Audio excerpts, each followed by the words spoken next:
نا اسلام کو نقصان پہنچا رہا ہے نا، کوئی دشمن نہیں پہنچا سکتا. اسلام کے نام پہ بیچارے مدرسوں کے اسٹوڈنٹس کو لے آتے ہیں پکڑ کے. ان کو یہ نہیں پتا ہوتا وہ آئے کیوں ہیں. ان کا کیمرہ جا کے ان کو یہ نہیں پتا کہ جی کھڑے کیوں ہیں. صرف پتا چلوا لیں کہ اس کی جائیدادیں کتنی ہیں، اس نے کتنا پیسہ بنایا.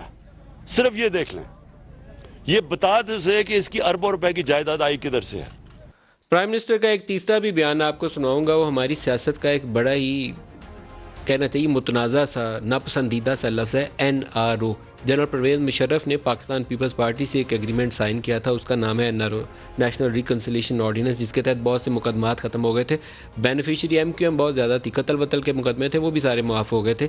NRO پرائم منسٹر ریپیٹڈلی استعمال کرتے ہیں. آج چودھری برادران کے اوپر نیب نے ایک کیس کھولا ہوا تھا 20 سال پرانا، تو وہ ختم ہو گیا. تو مخالفین نے آج یہ دوبارہ ڈھول پیٹا ہے کہ چودھری برادران جو اتحادی جماعت ہے پاکستان تحریک انصاف کی، اس کو NRO مل گیا.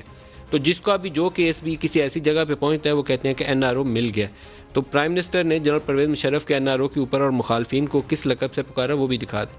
جنرل مشرف، فوج اس کے نیچے، آرمی چیف، ملک کا پریزیڈنٹ، امریکہ اس کے ساتھ، ججز اس کے نیچے، نیب اس کے نیچے.